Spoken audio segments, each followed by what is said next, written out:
Europe 1, 6h49. Nous ouvrons le kiosque avec vous, Jean-Philippe Ballas. Monsieur le Président, je vous fais une lettre. Vous connaissez tous les premiers mots de la chanson de Boris Vian.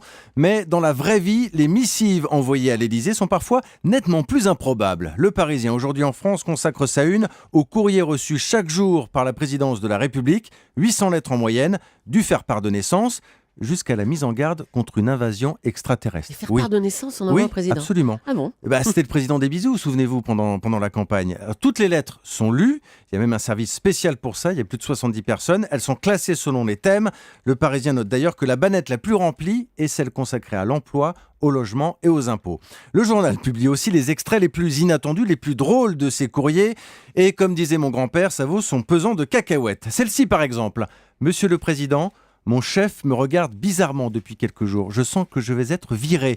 Pourriez-vous appeler mon employeur qui ne jure que par vous? Ne dites pas que je vous l'ai dit. Quand il vous aura, il sera obligé de me garder, c'est sûr. Ou encore cette lettre de délation en mauvais français dans le texte, Julie.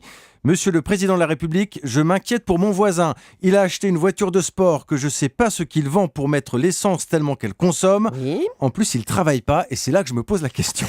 Voilà les secrets des lettres au président dans Le Parisien aujourd'hui en France. Mais est-ce qu'on y répond à ces lettres? C'est ça qu'on voudrait savoir. Et puis ce matin, vos quotidiens reviennent aussi sur les défilés du 1er mai. Cortège maigrelet, division syndicale, muguet trop cher et temps pourri. Les 1er mai se suivent et se ressemblent, écrit Bruno Dive dans Sud-Ouest. Vos éditorialistes entendent dans cette faible mobilisation comme un écho finalement des municipales. Abstention à tous les étages. On voudrait presque qu'à défaut d'espoir, s'exprime au moins une colère. Mais rien de tout cela. À première vue, c'est rassurant pour le gouvernement. Pas de vague, constate Patrick Chabanet dans le journal de la Haute-Marne. Mais à y regarder de plus près, les choses sont un peu plus compliquées. Des pans de plus en plus importants de la société se défient des corps intermédiaires, qu'il s'agisse des syndicats ou des partis politiques. D'ailleurs, nombre de vos journaux font la même analyse ce matin. Dans l'Alsace, Raymond Courreau parle de cette France face à l'abîme.